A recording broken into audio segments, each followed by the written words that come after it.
Unscripted.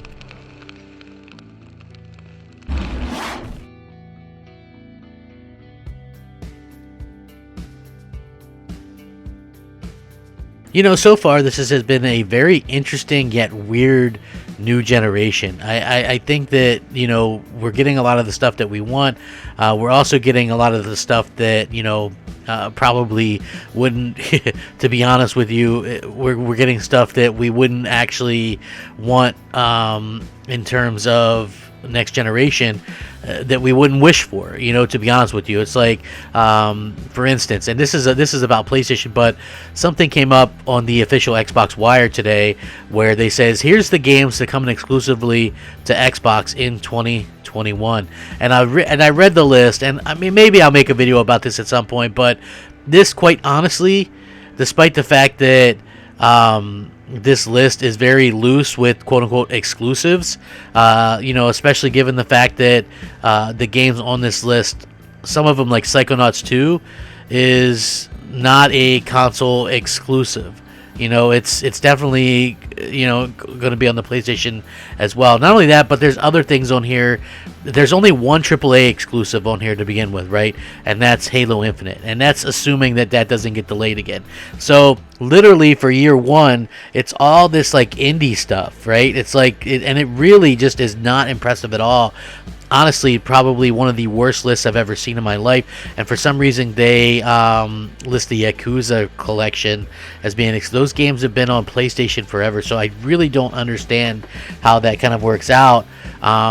Yeah, you know, and you know, it's just kind of strange to see that. And, you know, like I said, we get these types of games. We get good news, we get bad news, we get sort of everything in between. And, like, for me personally, I'm sitting here kind of wondering, you know, when we're just going to get like a slew of great news. But this is a little bit of baffling news in my opinion, because it kind of comes as a bit of a surprise, but it was definitely something that I wanted to sort of do a video about and cover. So hey, why don't we get started? What's up everybody, Crapgamer here with Crapgamer Reviews. Back with another video. Thank you so much for checking it out. I really do appreciate it. Please like, share, subscribe. I would appreciate that as well. It helps out the channel and it means a lot to me personally.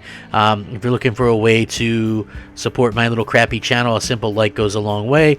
If you're looking for, you know, more than that, the best thing I can say is please just, you know, share it, maybe consider subscribing, that kind of stuff. It's really all I can ask for, and you guys have been great as fans. I really do appreciate it. So thank you so much. With that being said, you know, we're out here, we're talking about this kind of stuff, and shout out to all the old subscribers, new subscribers, and everybody in between. You are amazing people, and you know, I can't say that enough, man. I really do just appreciate you guys. You know, I do.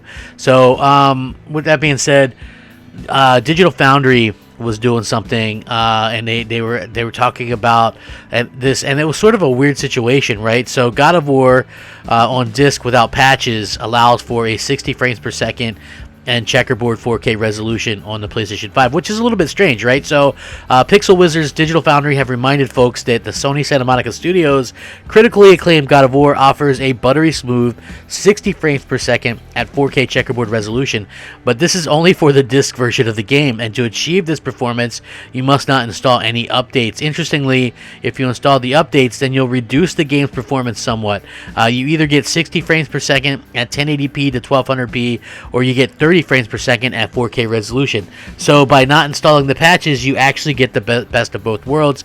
And this was very interesting how this came about, because there was this deal site that came up and said must play PS4 exclusive God of War is $11.99 at Amazon UK, and Digital Foundry piped in that reminder that the disc version of God of War, like The Last Guardian, runs at 60 frames per second on PlayStation 5, but to clarify, the disc version runs at 4K checkerboard with an unlocked frame rate, an option not found on the digital version, and on the PlayStation 5 it hits 60 frames per second, which is that all-important key number going forward. So again, that's a little bit of a weird thing where, you know, you have a you have a game that is hitting these things, but first of all, I think if you don't install the patches, you can't be online or you can't get trophies. Maybe that's not 100% sure on that one, but but then if you do install it, you don't get as good a performance and stuff like that. That is a little bit of a bummer coming from Digital Foundry on that, but a lot of people are going to obviously want to give this game a whirl and play these games and stuff like that, and I completely understand it.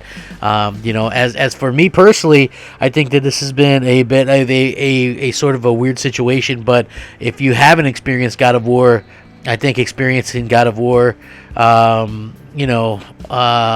at 60 frames, it's definitely sort of a different kind of experience and a much smoother experience and stuff like that. And one thing that I can say that this generation has brought gamers is the fact that we're experiencing these high frame rates, and for me personally, I just feel like that's something that maybe you would have thought was only going to be like a PC thing, and the fact of the matter is that I can play games at 120 frames, 60 frames, whatever, and that's been absolutely amazing. And on my big screen TV, and I don't got to worry about a PC. I don't got to mess with any of that stuff.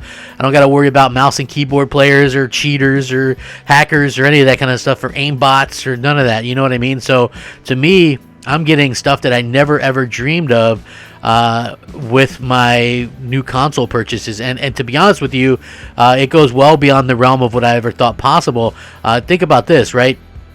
Because people talk about, like, and I'm not like a big tech guy or whatever. I know that they came out with some new great PC cards that are great, but it's like one piece that costs as much as a PS5 digital by itself, and the PS5 digital comes with a controller that's like $70 by itself. So realistically, if you take the controller out of the equation, you're getting this great deal on this console that's able to do 4K. It's able to do 1440p with ray tracing, 60 frames, 120 frames, HDR, and it's getting to play those great PlayStation exclusives and multiplats as well. Again, this has just been a fantastic thing to kind of see, and I have to say that it's been awesome to be kind of go back and look at some of these games and say, hey, the experience is that much better. And I think that, look, a lot of us are going to have to be stuck going back and playing, old games. It is what it is. We're going to have to do that. It's going to be a dry year. The pandemic hasn't helped, and so most of us probably have backlogs. That's cool. Look, I've got probably the biggest backlog of all. I've got maybe 400 to 500 games that I own from last generation that I haven't even been able to touch.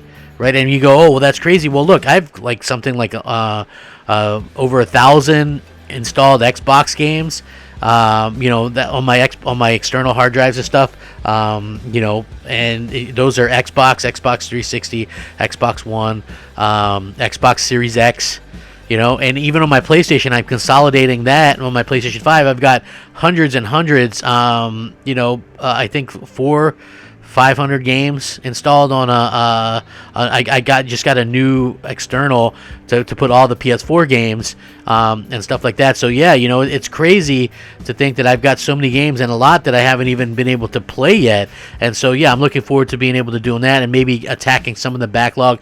It sort of is what it is. Look, I'd rather for sure play new games. Like, that's just 100% the truth. Okay, I would rather be able to play, these type of games, but at the same time, I understand what's going on. I'm not going to complain about it because we are in a pandemic, and we are, and we are going to have to deal with this. It's like there's not really much they can do with it. It's not like a situation where they aren't trying, like with Xbox, right? Like, Xbox seemed to not even try for the longest time. This is more of a situation where we see fans continue to sort of just kind of maybe push a narrative or whatever, and that's not what I'm trying to do. I really want to say that I do appreciate the games that we're getting, and I do appreciate like all the stuff that we're getting as gamers, but I also feel like it does kind of suck, and I know you guys kind of feel that way too. So be appreciative of the games that we get. And try not to be too hard on some developers if they're not able to deliver exactly kind of what we want. You know what I mean? I feel like that's going to be something that, honestly, just really is going to blow us. Like, listen, Returnal, I'm looking forward to that. Kenna Bridge of Spirits, I'm looking forward to that. Destruction All-Stars, I know probably people think I'm crazy, but I'm really looking forward to that. That was a game that I had pre-ordered. You know, we're definitely going to get Horizon Forbidden West. We're going to get Ratchet and Clank for sure. Gran Turismo, kind of up in the air. God of War Ragnarok, that's probably next year. We're going to get Deathloop, which is a timed exclusive. We're going to get these games that seem like they're going to be pretty cool to get, and you know, I'm really kind of looking forward to kind of getting into those next gen type games. But let's be real, like within the first couple weeks, I was already out of new stuff to play for the most part. Like I did get Watch Dogs Legions for Christmas on PlayStation 5, which I started and seems pretty cool. But you know, again, after that, it's going to be really interesting to see how that kind of happens and how that all plays out. But this is really interesting to see. What do you guys think about Digital Foundry talking up here on the PlayStation 5, giving you guys a bit of a warning, saying, hey, don't install the patch, or you know, play the disc version, give it a go. So have you guys tried it on the PlayStation 5 yet? Let me know what you think. Sound off, rate, comment, subscribe. Take care of each other. Stay safe, happy, and healthy. Rack 'em up. Game on, my friends. Game on. Crapgamer out. Unscripted.